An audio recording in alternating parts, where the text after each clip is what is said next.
Uno cree que se ha de poner árbol, otro cree que no debe ponerse árbol. ¿Por qué? Porque yo soy más espiritual y si pones árboles, es el paganismo, y en la Navidad, Cristo no nació el 24 de diciembre. Entonces, cuando hay este conflicto de opiniones, es importante recordar lo que dice también la Biblia, versículo 23 del capítulo 14 de Romanos. El que duda sobre lo que come es condenado porque no lo hace con fe, y todo lo que no proviene de fe es pecado. En otras palabras, Cristo no nació el 24 de diciembre, todos lo sabemos, pero los cristianos aprovechamos este momento donde viene un espíritu de tristeza en muchas personas, otros que comienzan a añorar por sus familiares, y viene un intercambio impresionante de regalos que tiene su origen en el que Dios dio a su Hijo unigénito. De ahí viene todo. Dios nos dio a Jesucristo, su Hijo. Y este momento de la Navidad es una oportunidad maravillosa para poder testificarle a nuestra familia, principalmente en la noche de la cena. Un cristiano que no da a la familia el testimonio de la Navidad y por qué es Cristo, por qué murió, estamos desaprovechando el momento más importante que Dios nos puede dar. Y en cuestiones del árbol, yo quiero decirles que mi esposa pone un árbol precioso, con esferas preciosas, y nosotros no estamos adorando el árbol, ni tampoco, si tú quieres poner un nopal en lugar de un árbol, pon un nopal entonces, ni Dios va a estar vigilando. A ver, va a mandar al ángel Miguel, a ver de quién pone el árbol, y le pones una tacha, y a los que no pusieron el árbol, les pones una palomita. ¿Se imaginan que Dios estuviera juzgando al ser humano si tenemos árbol o no tenemos árbol, si somos vegetarianos o no somos vegetarianos? El reino de Dios, dice el mismo capítulo, no consiste, versículo 17, en comida, bebida, árboles, no árboles, vestido, no vestido, sino que el reino de Dios consiste en paz y gozo en el Espíritu Santo. En el día de Navidad, ¿tú tienes paz? ¿Estás tranquilo en tu alma? ¿No tienes una conciencia que te acuse? ¿Te puedes dormir como un niño chiquito porque has hecho las cuentas con Dios y te has puesto a cuentas con Él?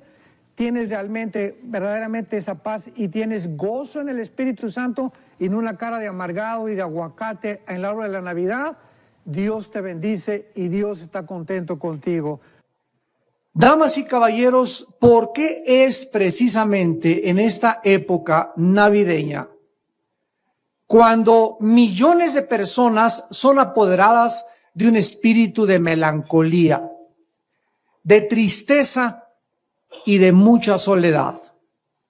¿Por qué es precisamente en la Navidad cuando millones de personas son movidas profundamente en sus emociones y en sus sentimientos como en ninguna otra época del año? Y es precisamente en esta época cuando todos buscamos qué cosa regalarnos unos a otros. La razón la encontramos en la Biblia, en la palabra de Dios.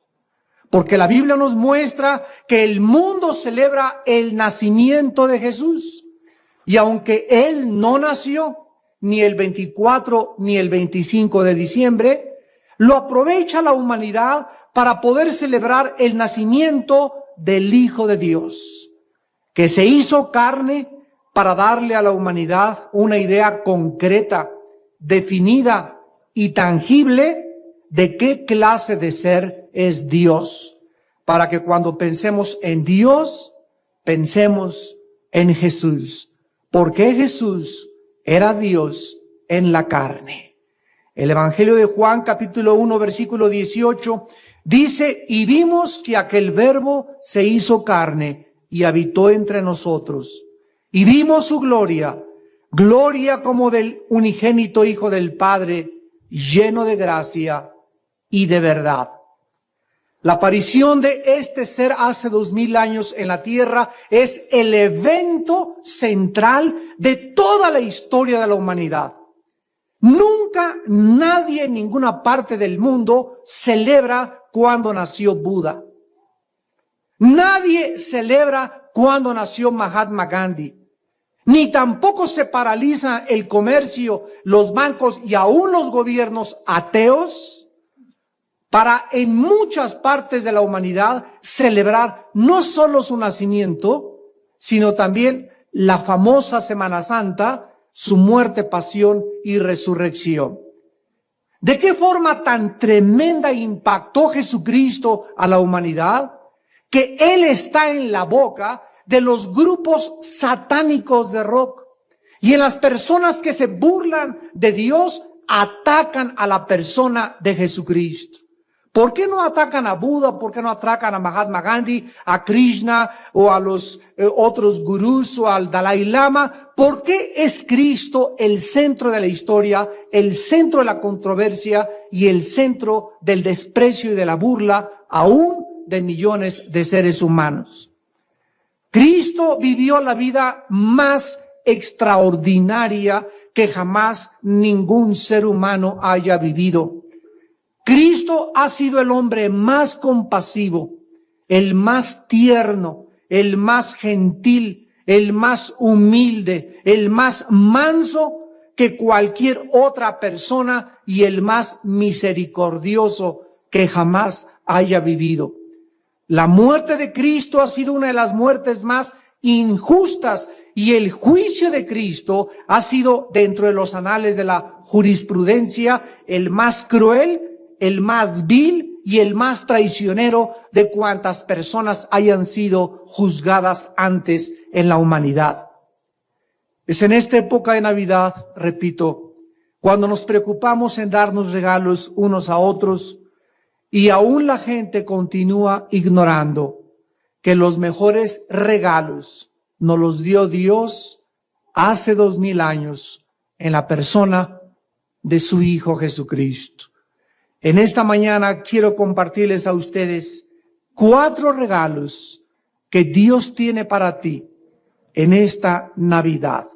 Los 4 más grandes regalos que muchos de ustedes en esta mañana los pueden recibir absolutamente gratis.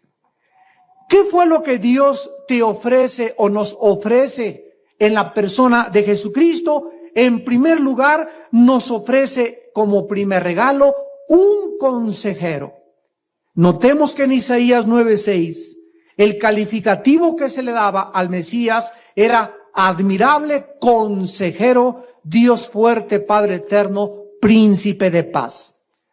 Todos los seres humanos cada día están más confundidos. Nunca el mundo había estado tan confundido en la política, en la economía, en las religiones, en la moral, en la ética, etcétera, etcétera. Y andan buscando por diversas filosofías y por diversas religiones y en los placeres lo que solamente la persona de Cristo te puede ofrecer. Quiero preguntarte, cuando tú tienes algún problema en tu matrimonio, ¿a quién acudes para pedirle consejo? ¿A la doctora Corazón? ¿Al psiquiatra? ¿Al psicólogo? Cuando tienes un problema con tus hijos, ¿a quién acudes para pedirle consejo? A menos que haya muchos de ustedes que equivocadamente crean que en el matrimonio no hay problemas. O que muchos de ustedes crean que sus hijos siempre van a ser santos y les van a llamar el Martín de Porres de la colonia. O a menos que ustedes crean que en la vida no hay problemas tampoco para educar a los nietos, para trabajar, para vivir. Y la vida está llena de problemas.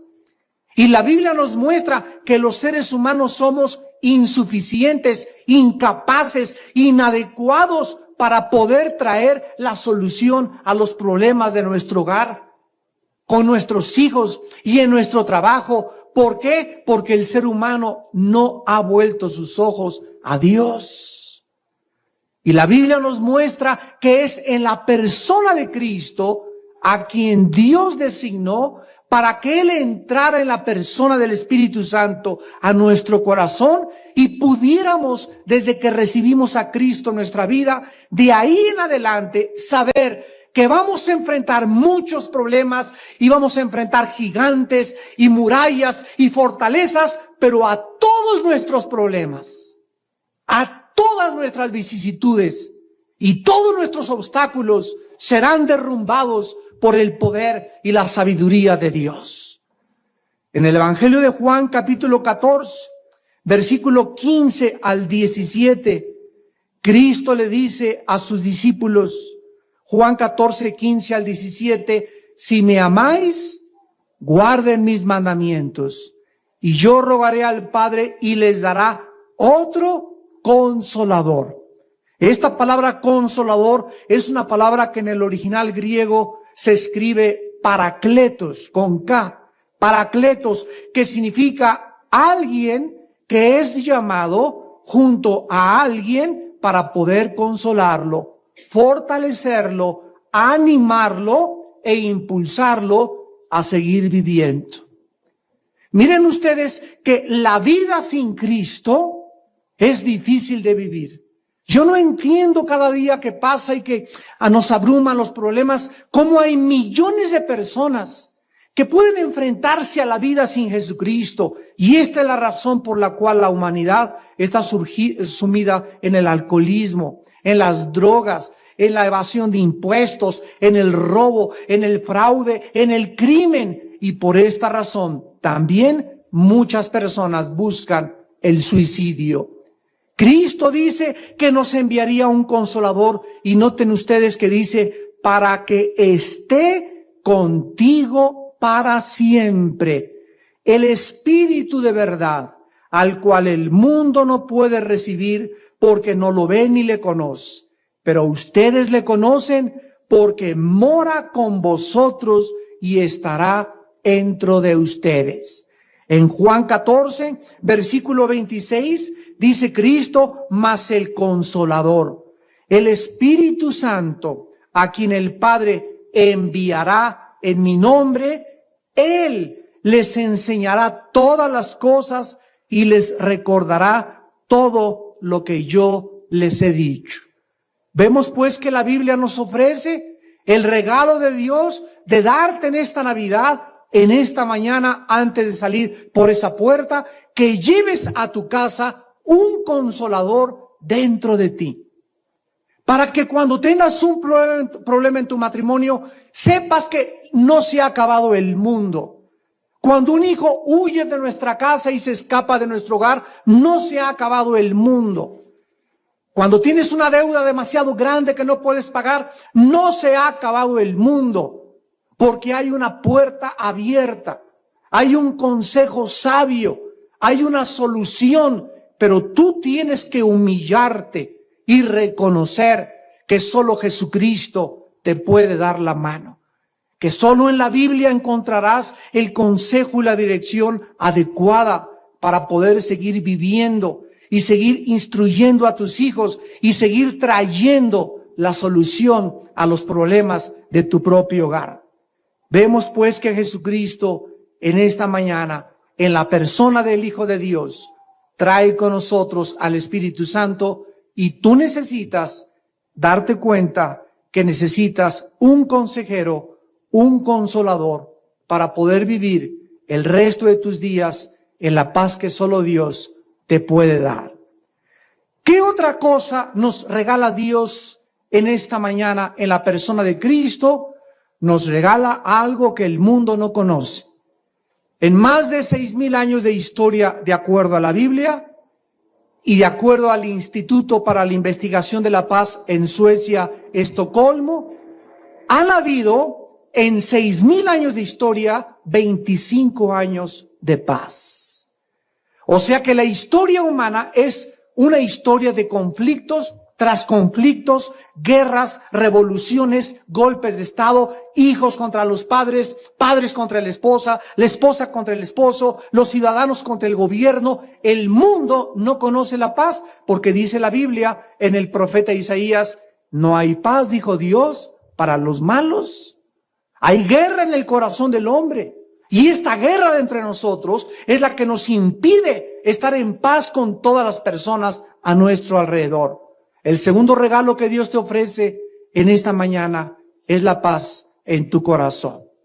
La palabra paz viene de la palabra griega eirene, con E al principio, eirene, y significa unir dos cosas que estaban separadas. En otros momentos, en otras palabras, tú estás en esta mañana en guerra contra ti mismo. Y tú no puedes conquistar el mundo si no te conquistas primero en tu propio corazón. Tú no puedes decir que puedes llegar a obtener logros y doctorados y diplomados y ganar el mundo si nunca conquistaste dentro de ti a tu propio ego.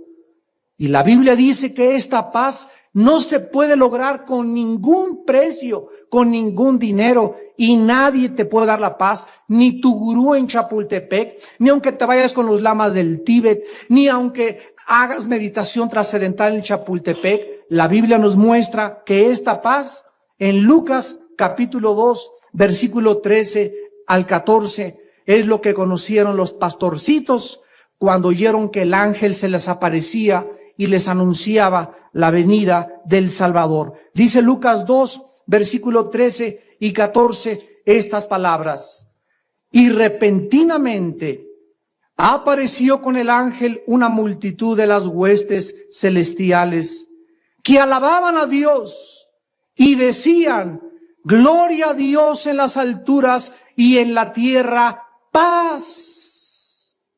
En la tierra paz. ¿A quiénes? A los hombres que tienen buena voluntad. Por fin llegaba un ser del espacio, de extraterrestre, y venía a este mundo y traía con él a nosotros la paz. Y la Biblia dice que fuera de Cristo en la humanidad nunca podrá conocer la paz. Ahora, ¿qué paz es la que Cristo nos trajo? La Biblia nos llama en Romanos 5, versículo 1, la paz con Dios.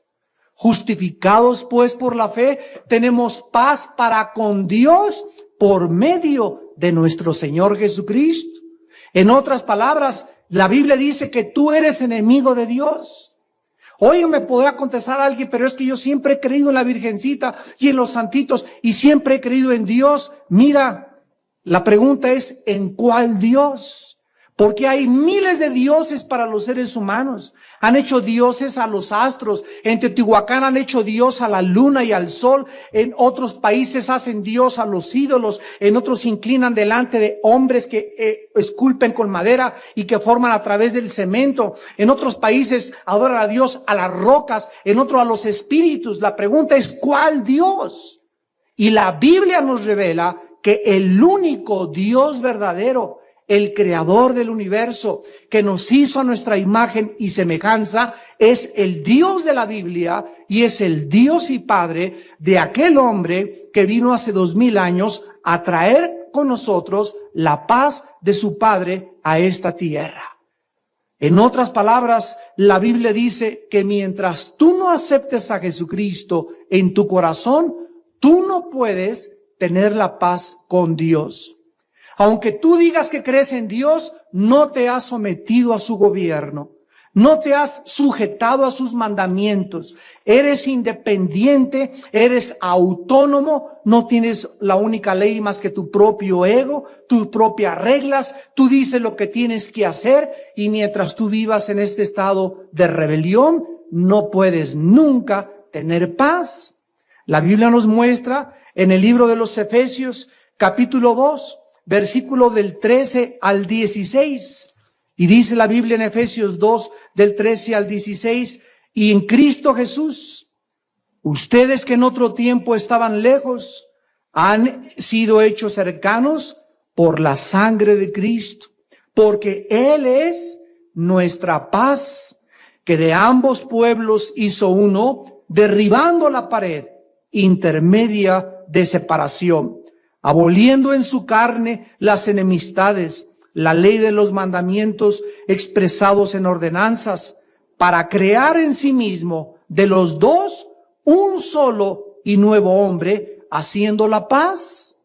En el libro de Colosenses, capítulo 1, versículo 20, la Biblia dice: y por medio de él Jesucristo, reconciliar todas las cosas, así las que están en la tierra como las que están en los cielos, haciendo la paz mediante la sangre de su cruz. La Biblia nos dice en otras palabras que cuando Jesús moría en la cruz, tú eras enemigo de Dios y tú estabas acá, y en medio de Dios y de ti, en medio de Dios y de mí, se pone Cristo como un árbitro. Se pone Cristo como un mediador entre Dios y nosotros. Y con su muerte, al abrir sus brazos en la cruz del Calvario, al derramar su sangre, Dios ve a su Hijo pagando la culpa de tus pecados y de mis pecados. Y al ver Dios a su Hijo pagando tu cuenta y mi cuenta de pecados, entonces Dios dice, el que crea y reciba a mi Hijo en su corazón, yo veo entonces que esa persona deja de ser mi enemiga. Cuando yo veo a Cristo colgado, le digo, Padre Santo, gracias porque alguien paga en mi lugar, aunque yo nunca hubiera podido pagar esto, te recibo en mi corazón como mi Salvador, y en ese momento el Espíritu Santo entra a mi corazón, me consuela, me aconseja y me trae la paz de Dios que sobrepasa todo entendimiento. Y Dios te ofrece en esta mañana que tú puedes hacer la paz con Él mediante el sacrificio de la muerte de Jesús. Tú tienes en esta mañana que darte cuenta que en tu corazón hay guerra, que no puedes dormir. Por eso tomas pastillas tranquilizantes. Por eso tienes que recurrir a anestésicos como el alcohol y a drogas. Por eso tienes que andar de mujer en mujer. Por eso andas de disco en disco, de cantina en cantina, de botella en botella, de negocio en negocio, de fraude en fraude, porque no tienes paz en tu corazón y nunca la tendrás hasta que no hagas la paz con Dios mediante la sangre de su Hijo Jesucristo. En tercer lugar, el regalo más importante que Dios nos da en esta mañana, en la persona de Cristo, es un Salvador. Dice Lucas 1, versículo 30 al 35. El ángel le dijo a María, no temas, porque has hallado gracia delante de Dios, y ahora concebirás en tu vientre, y darás a luz un hijo y llamarás su nombre. ¿Cómo? ¿Saben ustedes qué significa la palabra Jesús? La palabra Jesús significa el Salvador. Viene del hebreo Yoshua, que significa Dios salva. Entonces, cuando nació este niño que tienes en tu nacimiento junto a tu árbol de Navidad, en esta Navidad, ese niño que nació hace 2000 años en un pesebre, sus papás no escogieron el nombre, sino que el ángel Gabriel, que vino desde el tercer cielo a este planeta, traía el encargo de su padre que le pusieran por órdenes de Dios, no por ningún ser humano. Dios no nos da a nosotros la opción de dirigir su reino. Él es el que lo dirige a través de Cristo. Y el ángel le dijo a María, a ese niño le vas a poner por nombre Yoshua, que significa el Salvador. ¿El Salvador de qué? ¿De qué cosa te tiene que salvar Dios? ¿Por qué la humanidad ha inventado que venimos del chango, por ejemplo? ¿Por qué en las universidades y secundarias se enseña a los estudiantes que somos el resultado fortuito de una selección natural, de una evolución? Pues de las mentes de los hombres como Carlos Darwin, como Sigmund Freud, como Friedrich Nietzsche, como Carlos Marx, que han postulado ideas contrarias a la Biblia para atacar la obra de Dios. Pero la Biblia nos muestra que es el más grande regalo, porque esta salvación, la salvación de nuestros pecados, no se puede obtener de acuerdo a la Biblia, aunque vayas a la villa 50 veces de rodillas. No se puede obtener aunque te bauticen de niño. No se puede obtener aunque te confirmen y hagas la primera comunión. No se puede obtener aunque seas amigo, ahijado y primo del arzobispo. No se puede obtener aunque tengas la foto del Papa en tu casa y aunque vayas al Vaticano. La Biblia dice en Hebreos 9:22, sin derramamiento de sangre no hay perdón de pecados. La Biblia dice que la salvación de nuestra alma no se encuentra en ninguna organización, no se encuentra en ninguna iglesia, no se encuentra en ningún santo, no se encuentra en ninguna virgen. La salvación se encuentra en la persona de Jesús. En Hechos 4, versículo 12, la Biblia dice, porque no hay ningún otro nombre en que podamos ser salvos más que en el nombre de Jesús. En 1 de Timoteo 2, versículo 5, la Biblia dice, porque no hay otro mediador, no hay mediadoras, no hay mediadores, nadie. La Biblia dice que es Cristo Jesús el único que puede en esta mañana salvarte de tus pecados. Yo recuerdo en mi propia vida, por eso en los desayunos tenemos testimonios de personas que han sido cambiadas por el poder de Dios. Yo fui criado en un colegio lasallista, desde la primaria, la secundaria, la preparatoria y la mitad de la universidad, que no terminé, lo hice en colegios muy religiosos. Mis padres eran muy religiosos, pero a los 18 años abandoné la religión y me convertí en un enemigo de la religión. Me hice ateo. Acepté el comunismo, la filosofía marxista, la dialéctica materialista como una opción para enfrentar las hipocresías y las mentiras que la religión yo creía me había enseñado. Y un día, después de estar yo metido muy profundamente en la filosofía marxista y convencido de que el comunismo era la respuesta, llega mi hermano menor Alejandro y me dice, quiero hablarte de Jesús. Y yo le dije inmediatamente, yo no quiero saber nada de Dios, ni quiero saber nada de ninguna religión, porque en mi mente cualquier cosa que me decían de Dios lo identificaba con la religión en la que yo fui educado y estaba harto de la hipocresía de mi religión. Entonces mi hermano me contestó y me dijo, yo no vengo a hablarte de ninguna religión, no te vengo a hablar de católicos, ni de protestantes, ni de bautistas, ni de presbiterianos, ni de mormones, ni de testigos de Jehová. Te vengo a hablar de un hombre que hace 2000 años murió en una cruz. Dio su sangre por tus pecados y de un libro que no es un libro religioso. Si tiene más ciencia la Biblia, es más científica la Biblia que cualquier libro científico que ustedes conozcan. La Biblia tiene los registros más antiguos de antropología, de arqueología, de geografía, de historia y de cualquier otra ciencia que quieras. Y cuando mi hermano me dijo eso, me impactó y me motivó a comenzar por primera vez en mi vida a leer la Biblia. Y comencé, me recuerdo muy bien, a leer el Evangelio de Juan capítulo 14, donde Jesucristo le dice a sus discípulos, no se turbe su corazón, si creen en Dios, crean también en mí. Versículo 4, y ustedes saben a dónde voy, les dijo a los discípulos, y saben el camino. Le dijo Tomás, Señor, no sabemos a dónde vas, ¿cómo pues podemos saber el camino? Y Jesús les contestó, cuando yo leí esto, caí de rodillas y le acepté como mi Salvador. Y les voy a explicar por qué. Jesús les dijo, yo soy el camino. El único camino por donde un ser humano pueda caminar en esta vida, yo soy. Número 2, yo soy la verdad.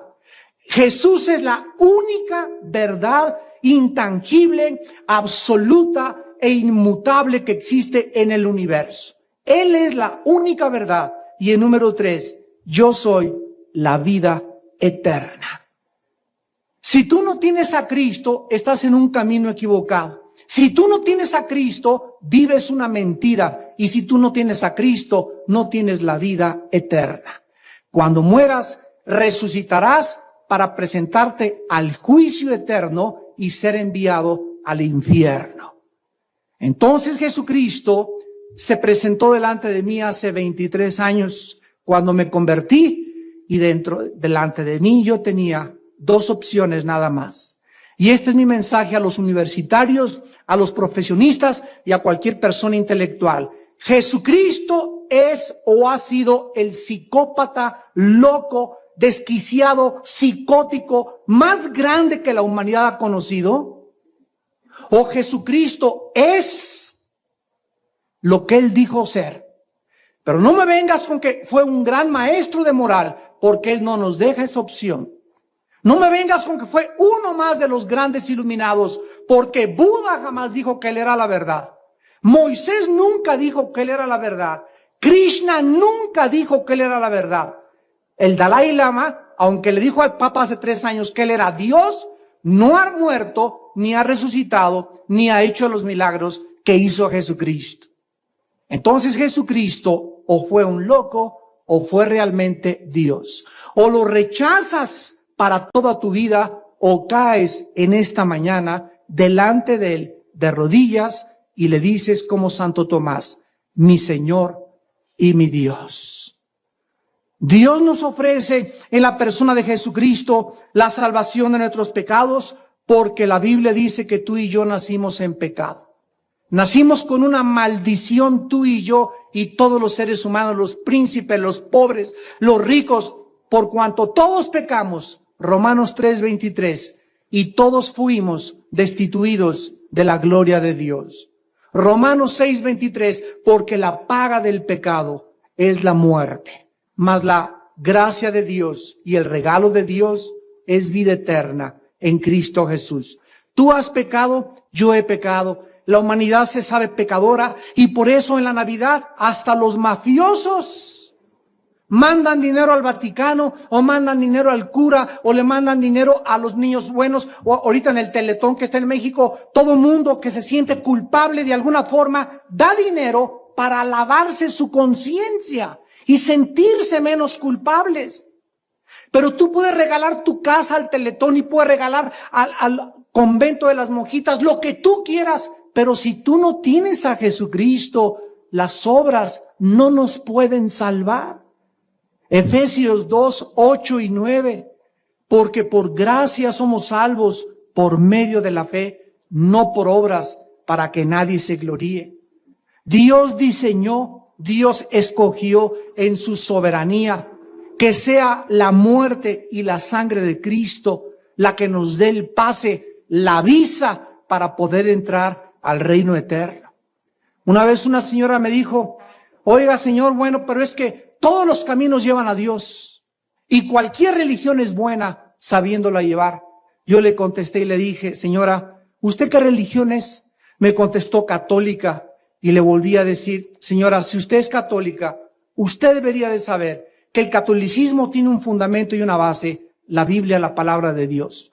Y la Biblia dice que sin sangre no hay perdón de pecados, y la Biblia dice que hay caminos que parecen derechos y su fin es camino de muerte. ¿Cómo se atreve usted a decir que todas las religiones llevan a Dios cuando Cristo dijo, cualquier otro camino lleva al infierno? Yo soy el camino, la verdad y la vida. Si Cristo no es el que nos vino a salvar, entonces pues cada quien pórtese como pueda.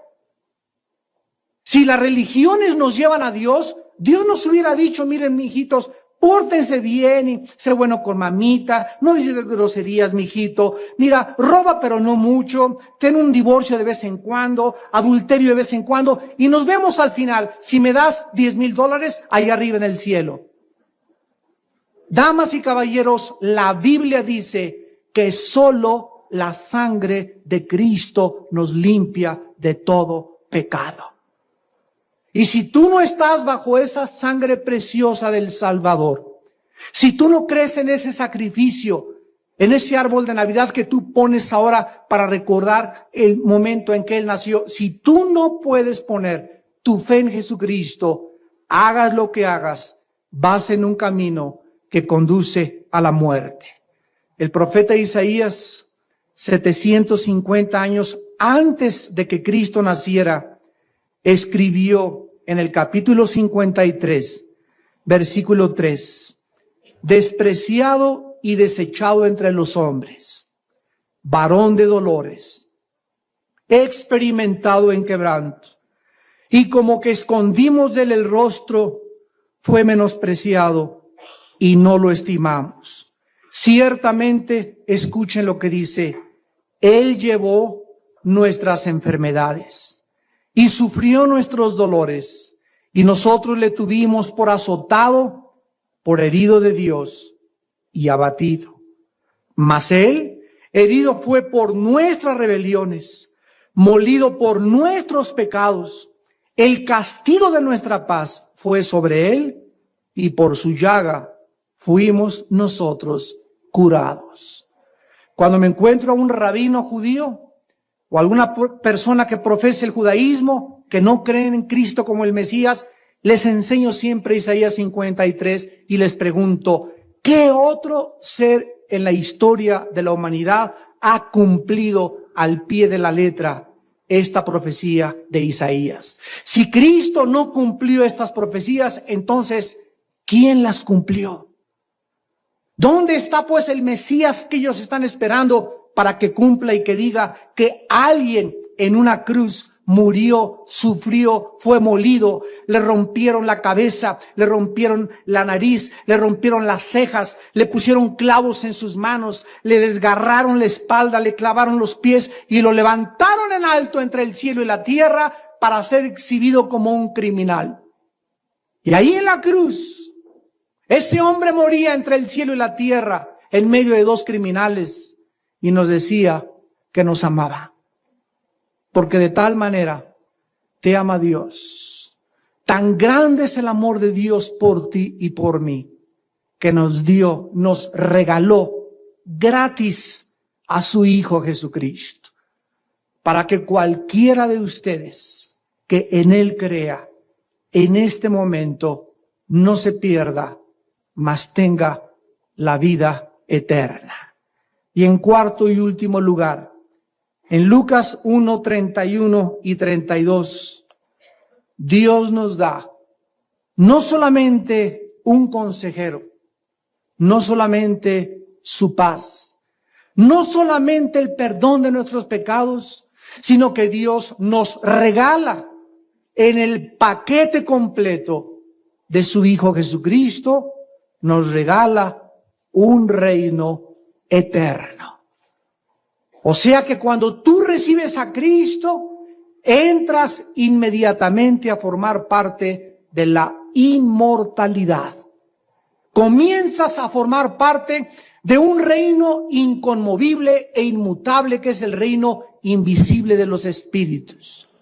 Tu cuerpo día a día nos vemos en el espejo, canas, arrugas, nos degeneramos, el corazón cada vez trabaja menos, el pulmón, el estómago, todo por afuera está sometido a la ley de las termodinámicas, que es la ley en la Biblia de la corrupción. Todo se deteriora, todo se descompone. La casa, la pintura, tu coche, el Popocatépetl, las estrellas, todo tiende a perecer como un vestido viejo. Pero el interior, cuando tú recibes a Cristo, la Biblia dice que entonces se va renovando. Y mientras por afuera nos vamos desgastando, por dentro vamos cada día siendo más y más y más creciendo a la estatura de un varón perfecto en Cristo Jesús. Este reino eterno se nos promete cuando nació Jesús en Lucas 1, 32 y 33. Dice el ángel, este será grande y será llamado Hijo del Altísimo. Y el Señor Dios le dará el trono de David su padre. Y escuchen lo que dice el versículo 33. Y reinará sobre la casa de Jacob para siempre. Y su reino no tendrá fin. Aquí todo en la vida es de carácter transitable, temporal, transitorio, inestable, los regalos que te van a dar se van a echar a perder el año que entra o dentro de 2 años, no sé cuándo, pero al aceptar a Cristo, Dios nos regala un reino juntamente con Él. En Juan 14, Cristo les dice en el versículo 2, en la casa de mi Padre muchas moradas hay. Si así no fuera, yo te lo hubiera dicho, voy a preparar lugar para ustedes.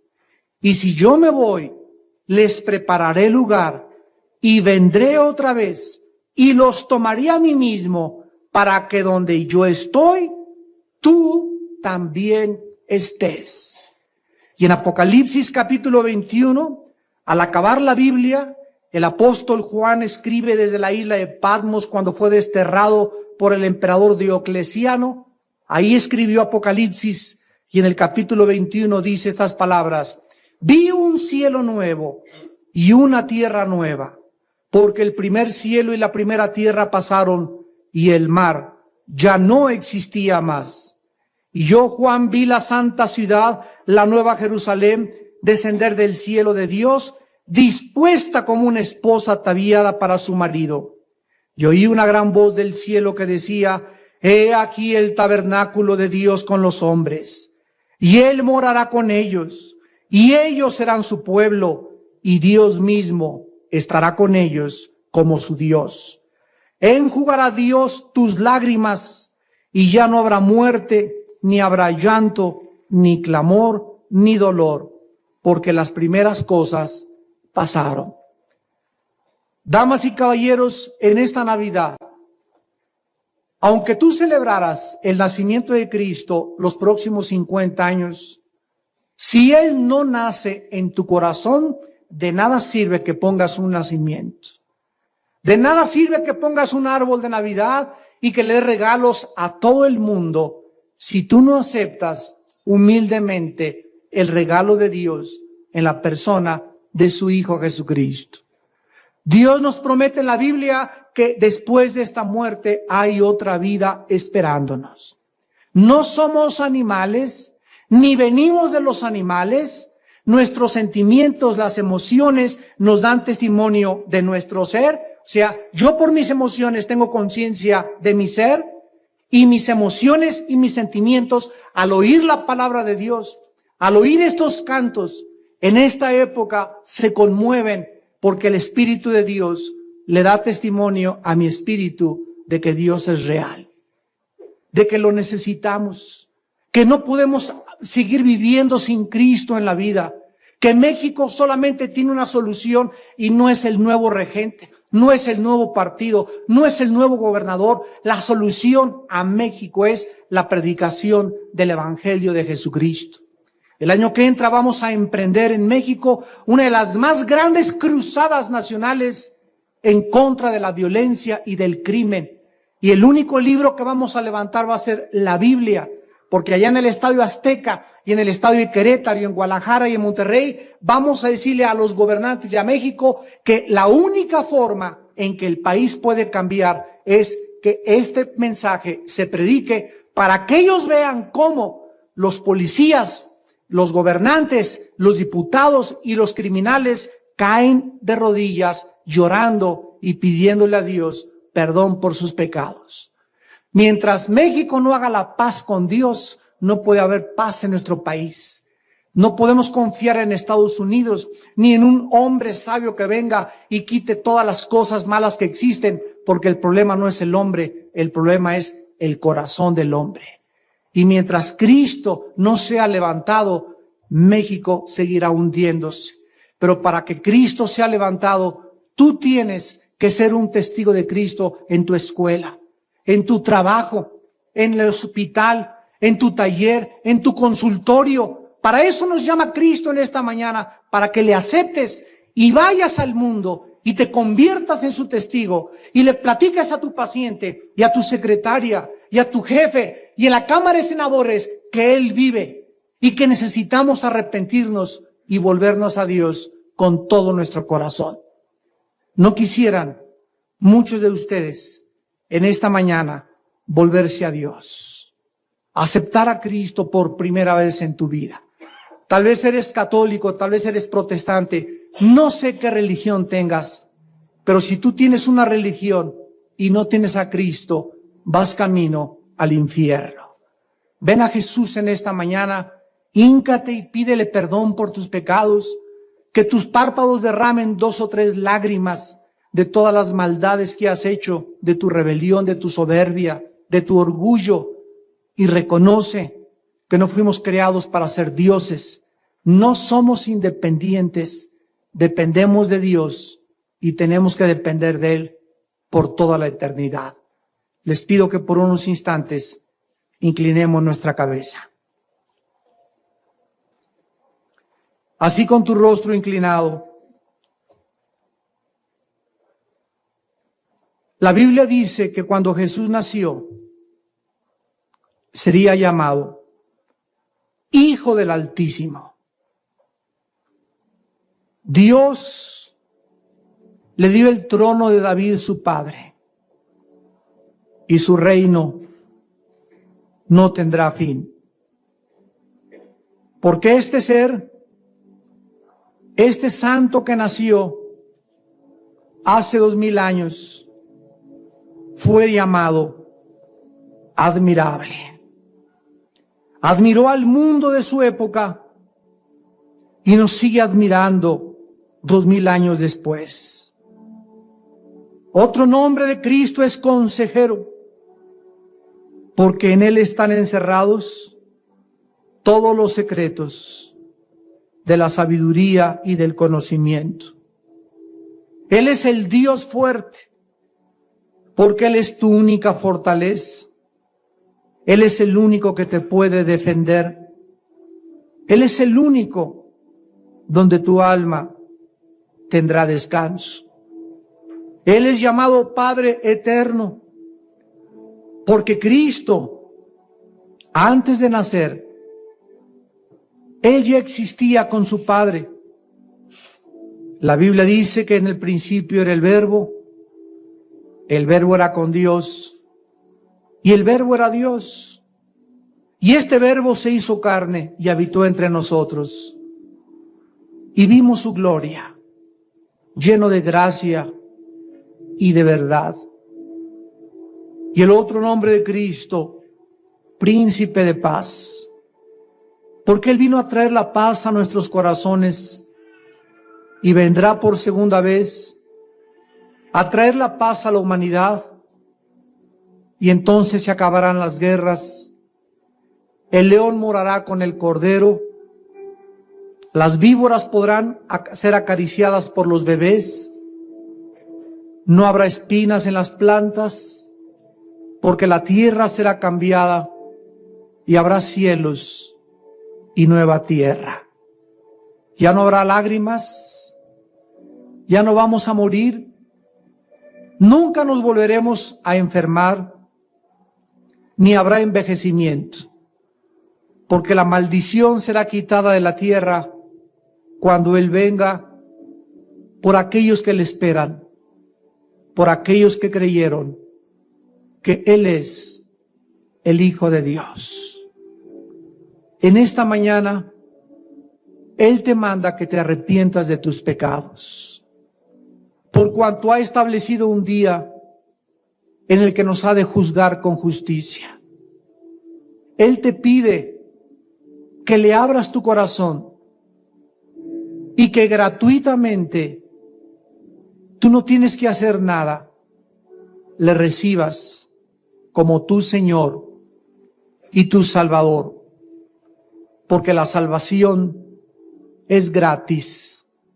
A Él le costó su sangre y tú solo tienes que creer en Él y recibirle como tu Salvador.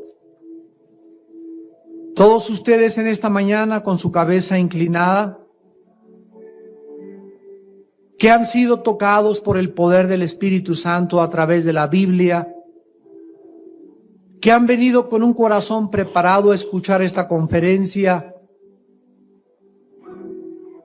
te quiero decir que Dios te ama. Dios te ama y te ha amado eternamente. Y en su infinito amor, te quiere perdonar. Los misterios de Dios. Los misterios de Dios. Bueno, abran sus Biblias, los que la traen, en el libro del Apocalipsis capítulo 17. Apocalipsis capítulo 17, porque vamos a ver los 3 misterios satánicos. Y vamos a abocarnos en esta mañana al misterio de Babilonia. La Biblia es un libro sellado. Contiene información espiritual.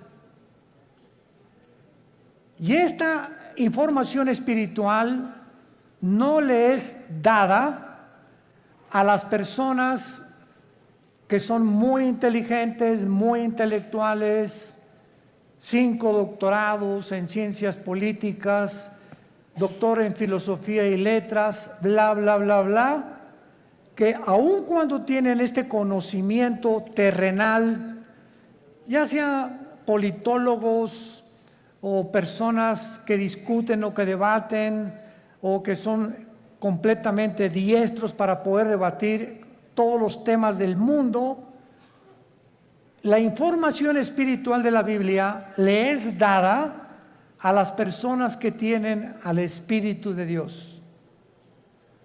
A las personas que se enfrentaron algún tiempo en su vida con Jesús, se dieron cuenta que necesitaban el perdón de sus pecados, porque Él fue muerto, enterrado y resucitado a los 3 días. Y al entrar Jesús a tu vida, en quien están encerrados todos los secretos de la sabiduría y del conocimiento, comienza tu vida a ser llenada de un conocimiento que no proviene del mundo. En 1 de Juan capítulo 4, 3 y 4 dice el apóstol: ellos son del mundo y hablan las cosas del mundo. El que es de Dios nos oye. En esto diferenciamos el espíritu de verdad y el espíritu de error. La persona natural, la persona que no tiene a Cristo en su vida, le es locura la información espiritual. En los 40 años que tengo predicando la palabra, 43 de convertido, y en todos los, se podría decir, más de 100 debates que he tenido con escépticos, agnósticos, politólogos, ateos, etcétera, etcétera, siempre me he enfrentado, cuando atacan la Biblia, preguntarles si ya la leyeron. Y créanme que casi un 80% de las personas que discuten, agreden o son hostiles a la Biblia o la critican, ni siquiera la han leído. Y cuando te dicen, ya la leí, quiere decir que comenzaron desde el Génesis. Imagínense nada más. La Biblia no se comienza a leer desde el principio, sino desde el Nuevo Testamento. Y te dicen, ya la leí, o sea, leí los 66 libros en 3 o 4 meses y con eso ya entendieron los secretos de Dios. Qué tremendo, ¿verdad? Entonces es importante que esto lo tengamos nosotros como base, porque estos secretos que pertenecen al mundo espiritual, a Dios le ha agradado revelárnoslos a nosotros. Cuando Jesús comenzó a hablar en parábolas, Mateo 13, Marcos capítulo 4, etcétera, etcétera, les dijo a ustedes, a los discípulos, a los que me siguen, les es dado entender las cosas que estoy contando en las parábolas. Que el sembrador salió a sembrar, que el trigo, la cizaña, las aves del cielo, la tierra, etcétera, etcétera, que la gente ni siquiera entiende, tenían un trasfondo espiritual dado a los que siguen a Jesús. Entonces, si tú eres una persona, o los que nos escuchan, que quieres respuestas, por ejemplo, ¿por qué Dios permitió el mal en el universo? ¿Por qué, si Dios sabía que Adán y Eva iban a pecar, por qué los creó sabiendo como omnisciente que es Dios? etcétera, etcétera, no vas a tener respuestas hasta que comiences a seguir a Jesús. Porque a Dios no le interesa enriquecer tu conocimiento intelectual, sino cambiar tu vida, transformar tu vida. Entonces, les digo a los discípulos, ustedes que ya me siguen, a ustedes les voy a dar a revelar y a que entiendan, les voy a abrir el entendimiento para que comprendan las cosas que la gente común y corriente, por muy inteligente que sea, no las puede entender. El libro del Apocalipsis, que es el 66º libro de la Biblia, es un libro lleno de símbolos. Y todos estos símbolos que aparecen en el Apocalipsis aparecen en el Antiguo Testamento. Casi la mitad de las citas del Apocalipsis vienen del Antiguo Testamento. Entonces, si yo quiero entender en el Apocalipsis qué significa Babilonia, o los 10 cuernos, o las 7 cabezas, o quién es la bestia, necesito tener un conocimiento anticipado del libro de Daniel, del libro del Génesis y del libro de Ezequiel, principalmente para yo poder interpretar o enseñar el Apocalipsis. Entonces, vamos a abordar en esta mañana, en esta serie que me ha parecido de veras maravillosa, y yo mismo estoy asombrado cada vez que descubro más y más misterios en la Biblia, el misterio de Babilonia. En la Biblia hay 2 palabras, 2 ciudades que se mencionan más que cualquier otra nación de toda la historia. Y la primera es Jerusalén. Es la que más se menciona desde el Génesis hasta el Apocalipsis. Y la segunda es Babilonia.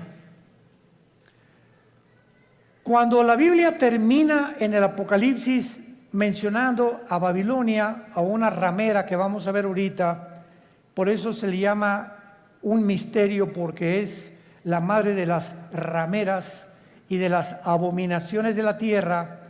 Tenemos que entender que en el Antiguo Testamento fue en la tierra de Babilonia donde comenzó la brujería, la astrología, el ocultismo, las ciencias ocultas y todo aquello que pertenece a la dimensión satánica tuvo su origen en Babilonia. Ahora bien, la palabra Babilonia y Babel son intercambiables, pero encontramos nosotros en Génesis capítulo 10 que la primera ciudad que Nimrod se le menciona en Génesis 10 del 8 al 10 como un cazador delante de Jehová. Pero esa palabra delante de Jehová significa en contra de Dios en el original hebreo. Y él fue el primer hombre que levantó Babilonia, que después acabaron levantando una torre, Génesis 11, la torre de Babel, donde Dios tuvo que confundir las lenguas, porque si ellos continuaban con ese sueño, con ese anhelo de llegar al cielo y de tener comunicación con los astros, etcétera, etcétera, ellos iban a acabar completamente destruidos por Dios. Entonces, la gran variedad de lenguajes que hay en el mundo es una manifestación de la misericordia de Dios, porque de otra manera nos acabaríamos todos, pero en 3 días. Entonces, gracias a que unos hablan francés, otros español, otros italiano, etcétera, etcétera, el mundo ha durado casi 6,000 años. Muy bien, ahora Babilonia, aparte en el Antiguo Testamento, aparece con otros nombres geográficamente. Uno de ellos es la tierra de los caldeos. La tierra de los caldeos.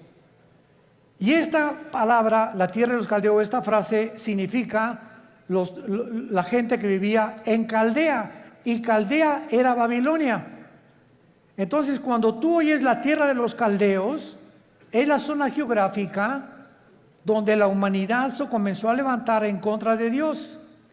Y actualmente, geográficamente, se encuentra en la nación de Irak. Ahí lo que es ahorita Irak y Siria, porque en el Antiguo Testamento Irak y Siria era la tierra de la Mesopotamia y no había una división, estas dos naciones no están divididas todavía, y toda esa área geográfica es precisamente donde comenzó la humanidad, de acuerdo a la Biblia, porque por ahí corre el río Tigris, que nace en en Turquía, son como 3,000 kilómetros y desemboca en el Golfo Pérsico, donde ahorita hay una gran tensión, por cierto, entre Irán, Inglaterra y Estados Unidos, porque Irán continúa apoderándose de los barcos petroleros ingleses, porque está provocando Irán, no sé si leen los periódicos, anoche otro escándalo, que no han soltado el barco que capturaron los iraníes en el Golfo Pérsico, el estrecho de Hormuz, que es exactamente junto a Irán, porque ellos quieren una guerra contra Estados Unidos por el grupo Hezbollah terrorista, para que si Estados Unidos actúa a través de la naval y a través de la guerra y viene un enfrentamiento, entonces entraría a la guerra Israel, y bíblicamente los judíos destruirían Elam. Apúntalo, de Enrique, L-A-M. Elam es una franja que está dentro de Irán, junto al Golfo Pérsico, pero es la parte más pegada al Golfo Pérsico, al estrecho de Hormuz. Y ahí en Elam, que pertenece a Irán, es donde se encuentran los reactores nucleares más poderosos de Irán. Ahí están las centrifugadoras del uranio 235, que es el elemento químico para producir la bomba atómica o las bombas nucleares. Entonces, de acuerdo a la Biblia, en el libro de Jeremías y en el libro de Ezequiel, se profetizó hace 2500 años que Elam iba a ser destruido, no Irán, porque Irán va a sobrevivir a la guerra de Ezequiel 38, cuando se una con Rusia y Turquía para destruir Israel, cosa que no lo van a lograr. Entonces, Babilonia significa confusión. Confusión. Otras traducciones la han puesto porque en la Torre de Babel querían ellos tener una puerta para con Dios. Querían que era una puerta al cielo que los iba a comunicar con los dioses. Pero la palabra Babel es básicamente la palabra confusión. Entonces vemos que nosotros, que desde el principio de la humanidad hasta el final de la humanidad, los seres humanos vivirán confundidos sin Dios. Esto es lo interesante de por qué aparece otra vez la palabra confusión al terminar el Apocalipsis, relacionado con las religiones. Porque aquí vamos a encontrar a una mujer, y las mujeres en la Biblia siempre han representado dos cosas espiritualmente nada más. Encontramos, ¿verdad?, a las mujeres que representan la iglesia, porque la iglesia se le compara con una mujer, y la otra Jezabel, o la gran ramera, que representa las religiones o la falsificación del camino a Dios, que es lo que querían hacer con la Torre de Babel. Y antes de entrar al capítulo 17 de Apocalipsis, quiero que vean otra cosa en el capítulo 9 de Apocalipsis. Rápidamente regresen al capítulo 9 y vean ustedes algo tremendo.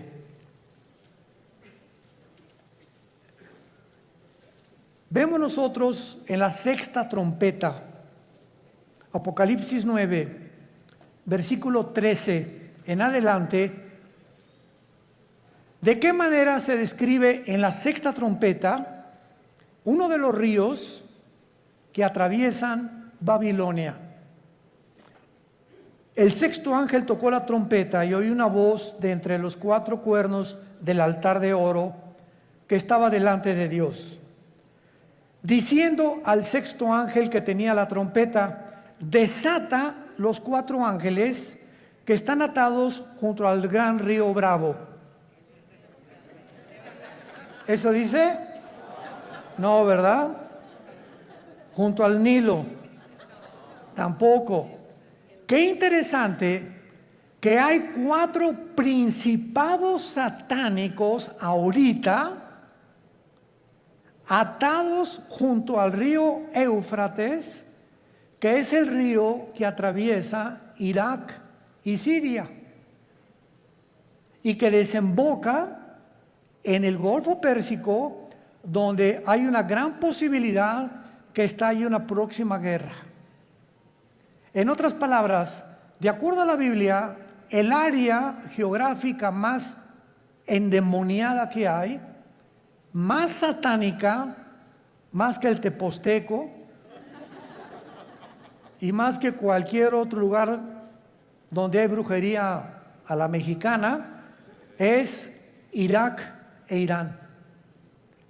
Ahí están cuatro principados atados, y dice la Biblia, y fueron desatados, versículo 15, los cuatro ángeles que estaban preparados para la hora, el día, el mes y el año, a fin de matar a la tercera parte de los ángeles. En otras palabras, el mundo que vivimos actualmente está bajo el control de ángeles, pero no ángeles buenos, ángeles caídos.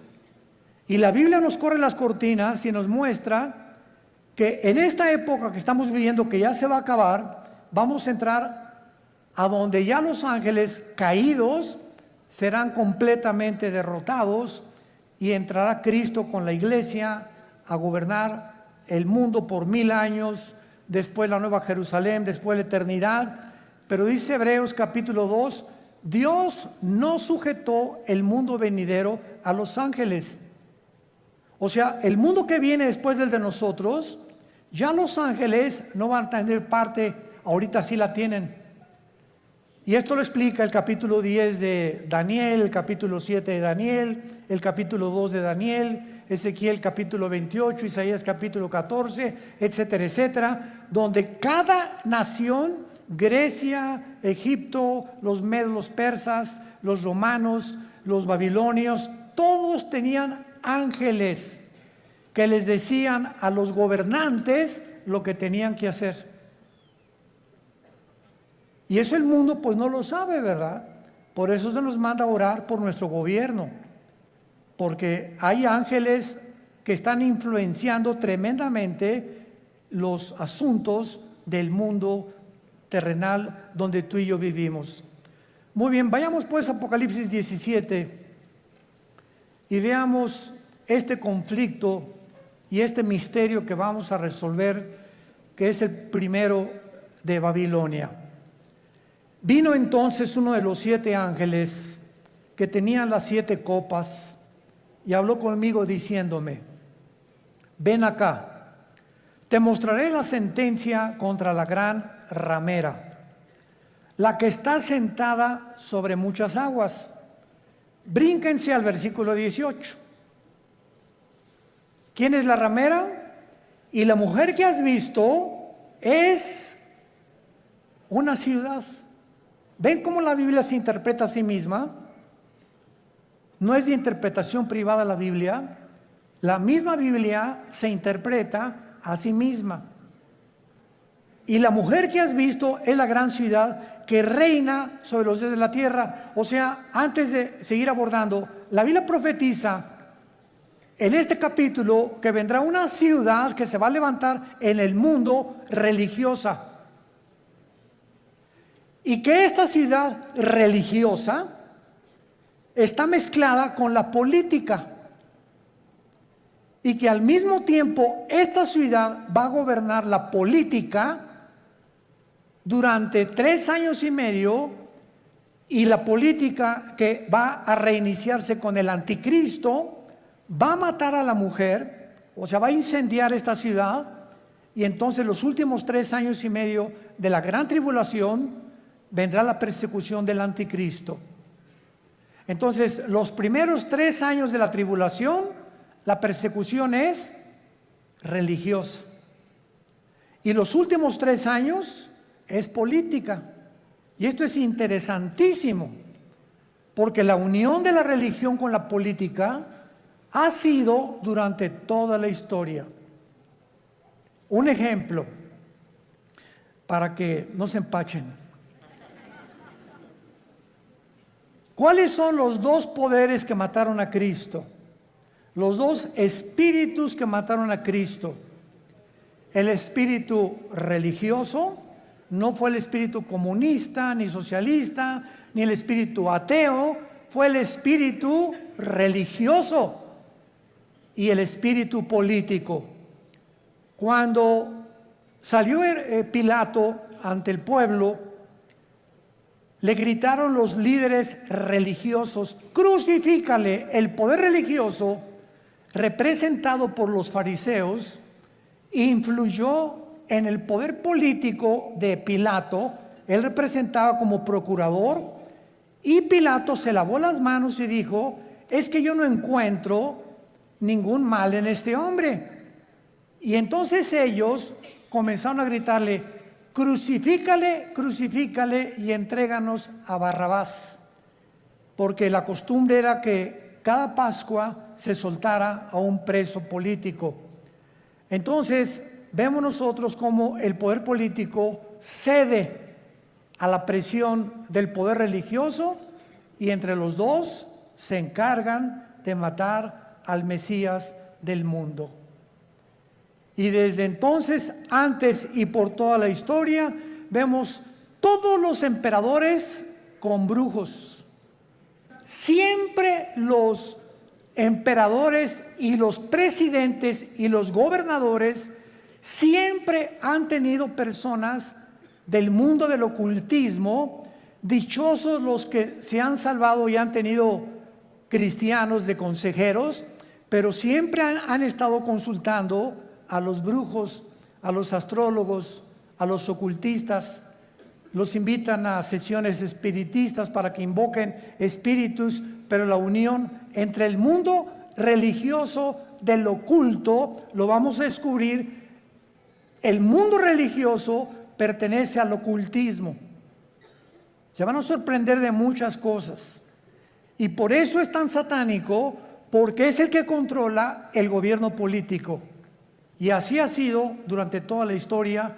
Y cuando el anticristo, antes de que él pueda tomar el poder del mundo, va a necesitar, Apocalipsis 13, al falso profeta. ¿Quién es el falso profeta? Va a ser un líder religioso que va a unir a todas las religiones del mundo en una sola.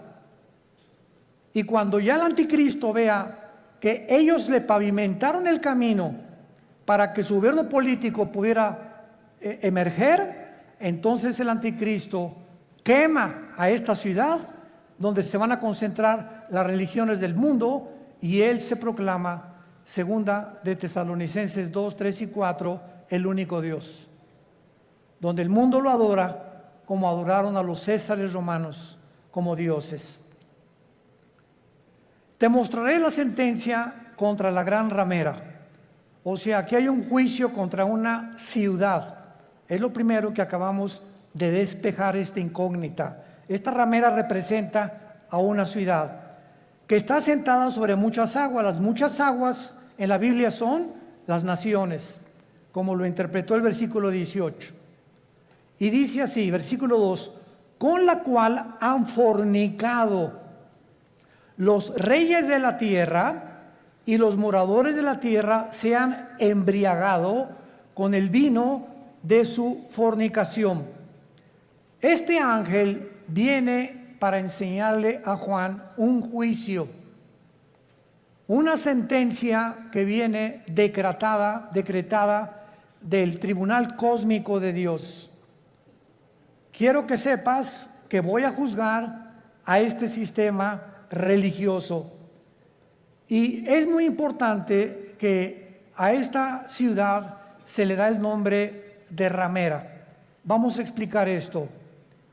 La palabra prostitución en la Biblia es una palabra que puede tener un uso apropiado cuando algo lo apropias de la manera correcta, o un uso inapropiado.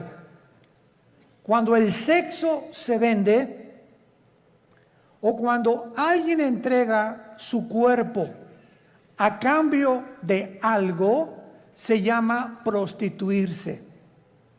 Entonces, cualquier persona que tenga relaciones sexuales porque va a recibir ya sea dinero o una mejor posición, o porque el jefe de tu trabajo te invitó a Acapulco porque te vas a ser su secretaria particular con el doble de sueldo, tú te estás prostituyendo. Pero no solamente en ese aspecto se puede usar la palabra prostituirse, también se puede usar en el ministerio cristiano. Cuando, por ejemplo, un pastor sabe que un miembro de su iglesia vive en adulterio, y viene la esposa y nos dice: mi esposo vive en adulterio, pero resulta que don Pancho, el que vive en adulterio, el gordito rabo verde sinvergüenza, fue el que puso el techo de la iglesia y es el que más diezmos está dando. Entonces, si un pastor, por saber que don Pancho es el que más económicamente está ayudando a la iglesia, y ese pastor no disciplina a don Pancho, ese pastor es un prostituto. Ha prostituido su ministerio, se vendió. ¿Me van siguiendo? Siempre que tú cedes a tus convicciones por dinero o por un interés, te estás vendiendo. En la Biblia es la palabra fornicar. Por eso más adelante dice que esta ciudad ha fornicado, ha tenido relaciones ilícitas con los gobiernos, y la iglesia no tiene que haber separación entre iglesia y el Estado. La separación gubernamental y políticamente entre la iglesia y el Estado es beneficiosa, es saludable, porque ningún Estado, ningún gobierno puede imponer. Hagan de cuenta que en México surge un presidente cristiano. Este presidente de ninguna manera debería atreverse a imponer el cristianismo en la República Mexicana, porque se coartaría la libertad, porque todos somos libres de manifestar las creencias en las cuales nosotros creemos.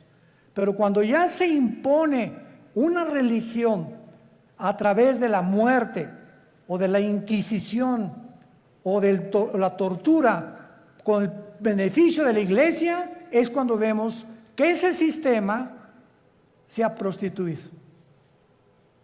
Se ha prostituido, porque a la iglesia no le corresponde juzgar a los malos, eso le pertenece al Estado. El Estado usa el Estado de Derecho para castigar a los malos, si eléctrica o pena capital o pena perpetua, lo que sea. La iglesia tiene la función de predicar el evangelio para que el corazón del ser humano sea transformado. La justicia la aplica el Estado, no la iglesia. Para que me vayan siguiendo con mucho cuidado.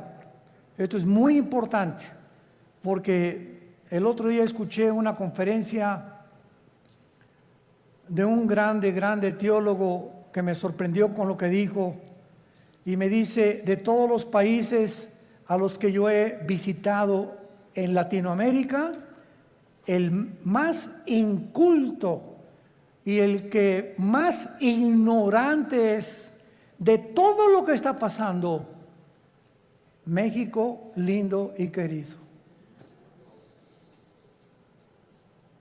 sentí algo bien feo aquí adentro de mí.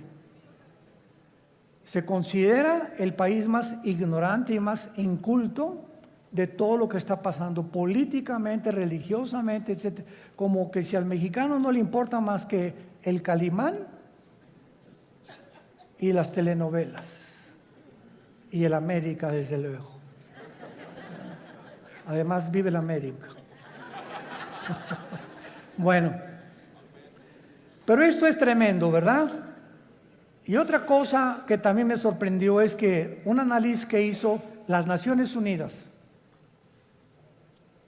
fue que en Europa el promedio de la gente normal, desde los 10 años de edad hasta los 25 o 30 años de edad, cualquier europeo de cualquier nación de Europa ha leído antes de los 25 años por lo menos 6, 7 libros al año.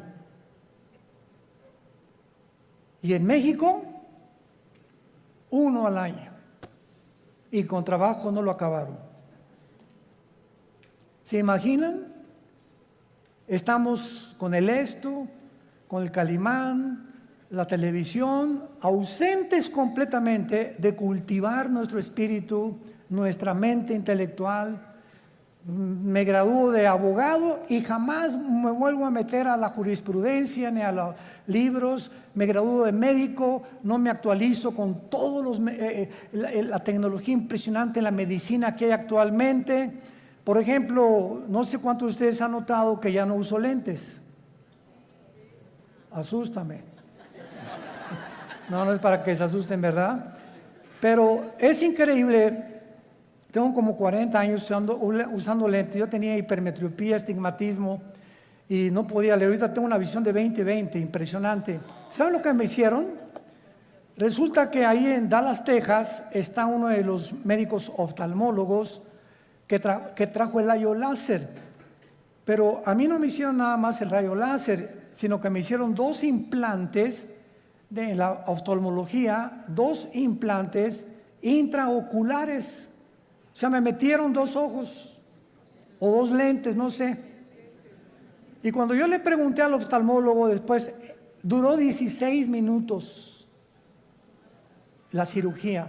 Primero uno y como al mes me hicieron el otro. Y le dije, bueno, ¿cómo está esta explicación? Y me dice, mira, hay 5 tipos de lentes. El que te metimos a ti se llama ultralight.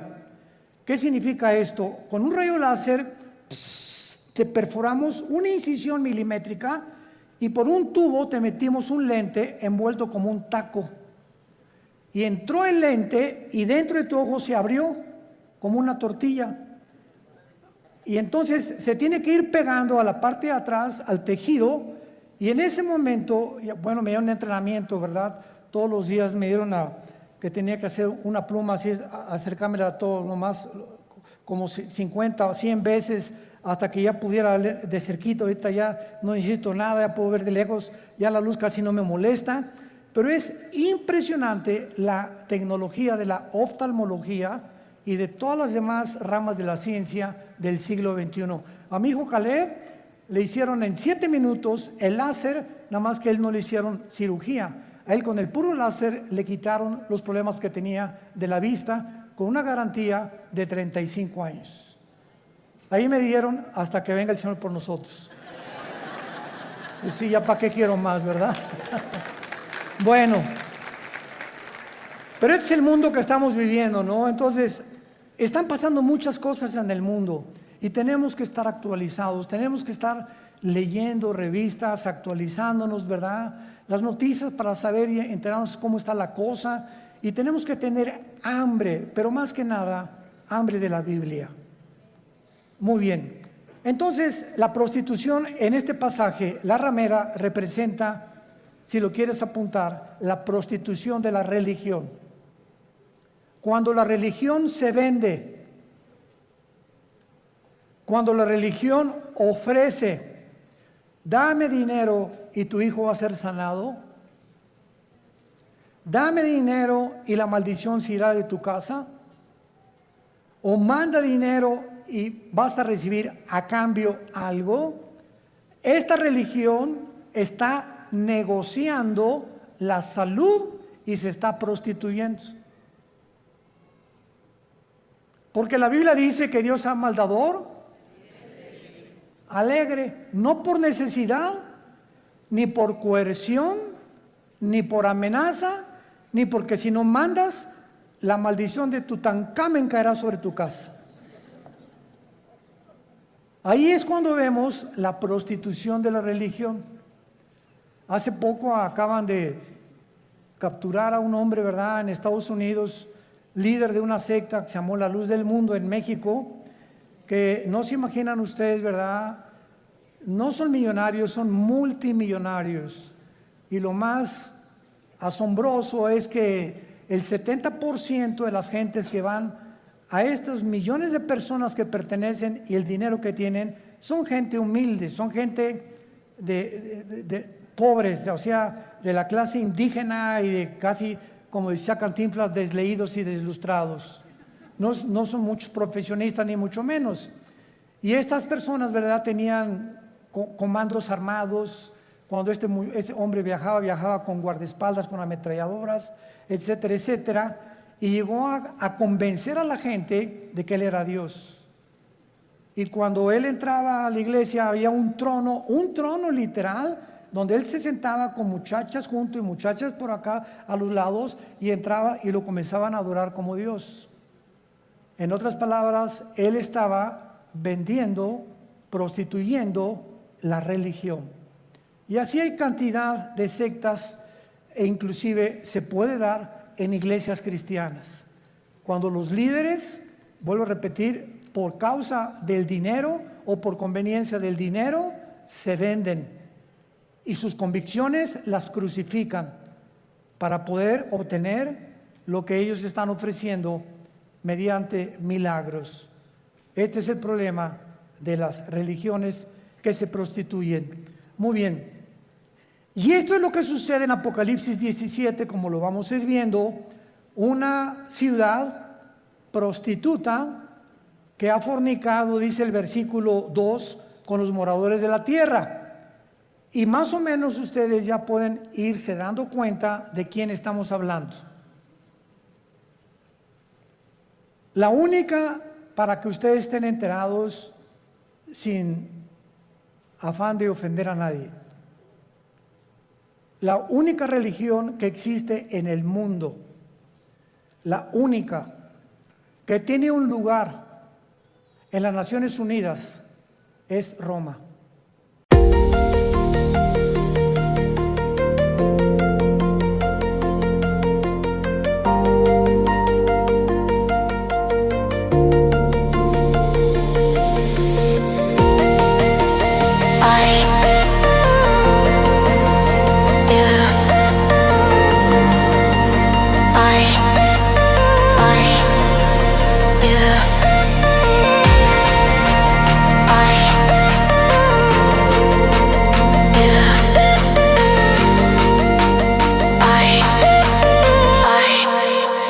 Yeah.